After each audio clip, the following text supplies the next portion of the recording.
Hey Earthlings! Hey everybody! Spirituality and veganism.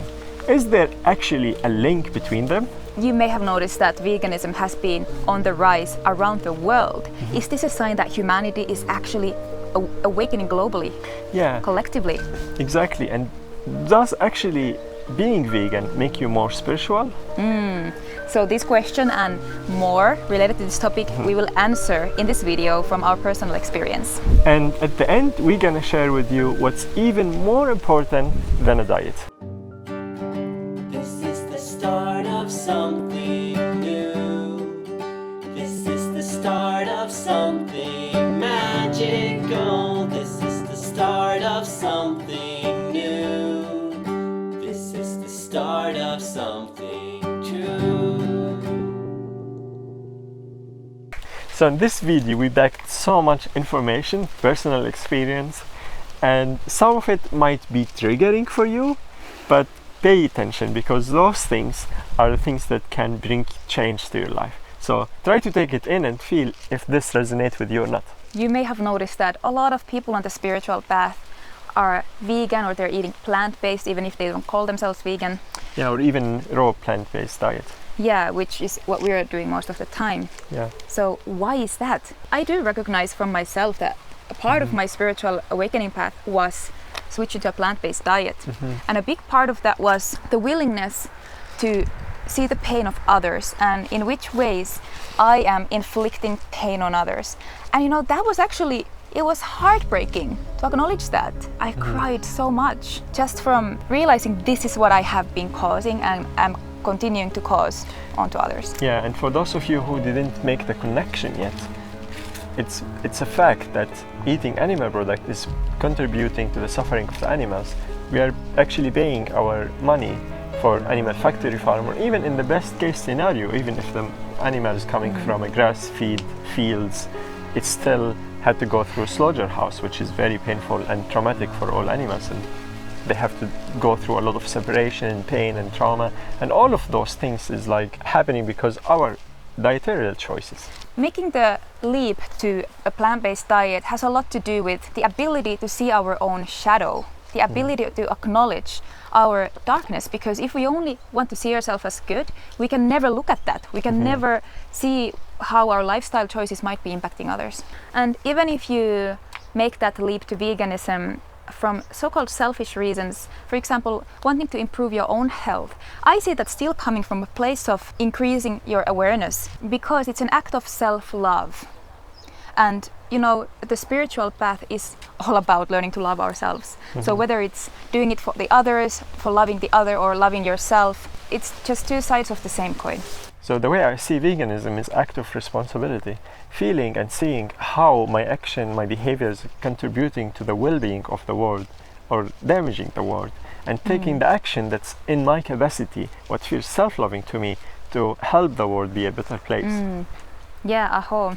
And in the case of when we're doing it for selfish reasons, it's really us owning our role as the creator of our own life, that we know that we can direct our own lives. And I saw many people moving from this space of doing it for health reason to when they start to become aware that this body is connected to other beings, then it starts to be like, oh, actually I can see that any other being are suffering because of that, and then making the connection and kind of like shifting to the more like the environmental part or the ethical part. We really see it as a kind of a stepping stone towards a level of spiritual maturity.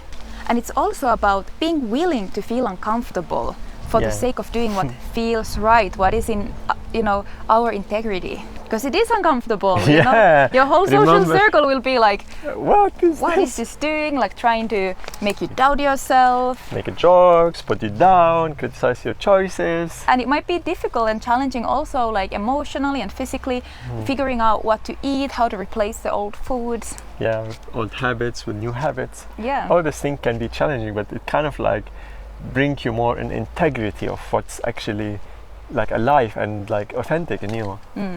And there is another misconception that if you are eating vegan, that ultimately you are more spiritual than others, which I completely disagree.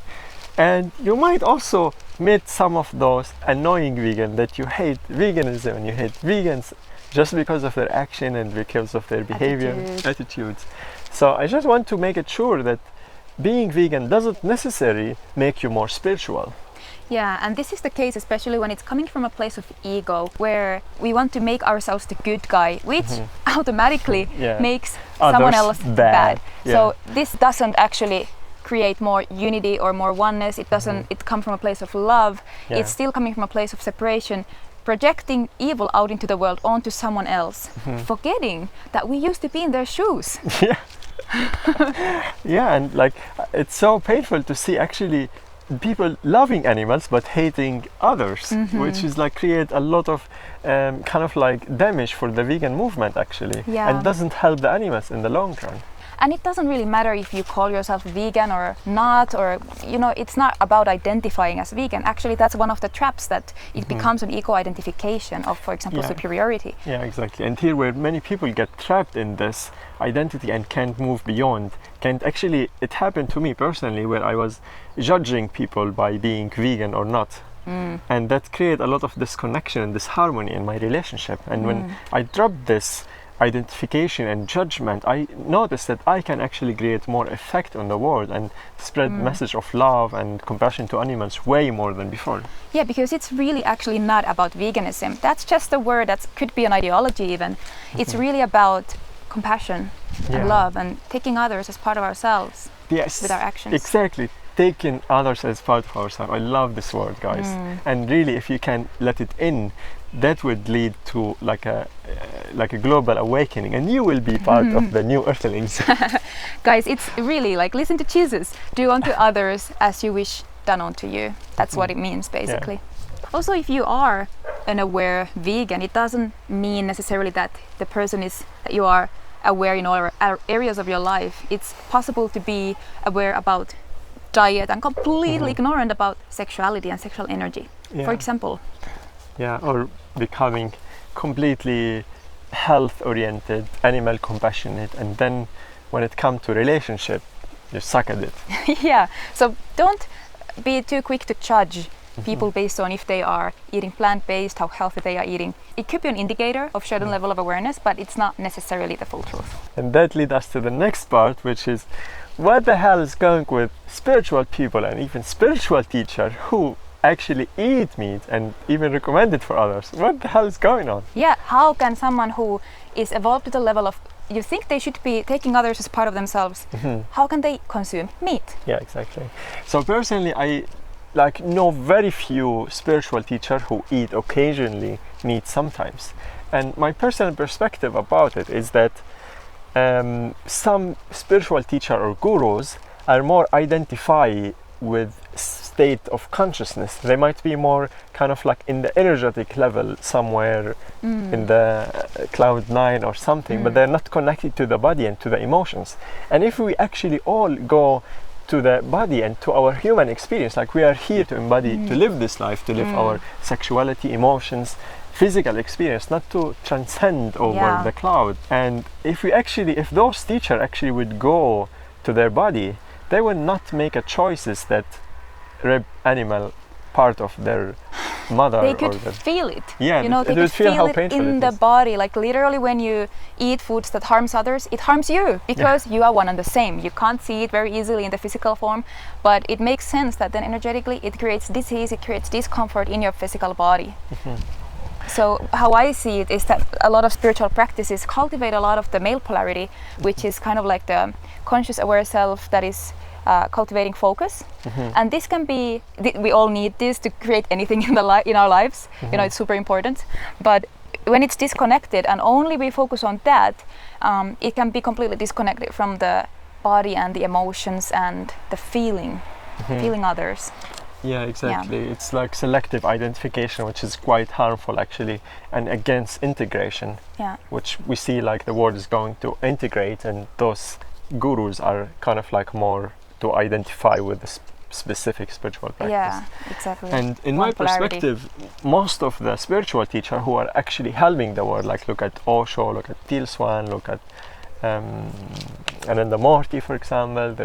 Like there's so many teachers who inspire me personally are all promoting plant-based diet. Yeah. And that would lead us to the last point, but before that I want to ask you to help us spread this vibe, this love and this message by sharing this video, like it, so more people can have access to this. And the last point is, what's more important than a spiritual diet or like being in a vegan diet is, in my perspective, integration and integrity. So for example, if we see many people actually going vegan just because a YouTuber like New Earthlings suggests them to go vegan, this is not sustainable. Like it needs to come from a place of integrity, a place of authenticity. Yes. Seeing this is your truth. This is what resonates with you, not simply absorbing ideas from the outside, because sometimes we might get it right, something that's beneficial for us, and the other time not. Yeah. So the most important thing really when we do anything is to see, does this sit well with my personal truth? Is this in alignment with my integrity? Exactly. So I really recommend you to do your own research to see actually what's happening for the animals, what's happening for the environment, what's happening to your body actually when you put all this harmful ingredients in it, and make your decision based on those researches, because this is your personal authentic truth, and from that space you can help other, you can even inspire other, like what we did, for example, in our journey, like inspiring our friends and family members and many others through social media to do this decision, because it came out of integrity. And we're not just jumping another day, I decide not to be vegan anymore. It comes from such a deep place of realization and understanding, like you can feel it echoing at your very core, how this is your truth. So we hope that you find that place within. Thank you so much for watching, guys, if you got all the way here. Yeah, and we have another video that's very exciting to you, the benefit of eating raw vegan. We listed 14 benefits, you can check them in the description. Yeah. And we almost reached 1,000 subscribers. So help us get there. And you're gonna be part of the beginning of something new. Yeah. Love you guys. Much Thank love. you for being here. I don't know what Ram is talking about.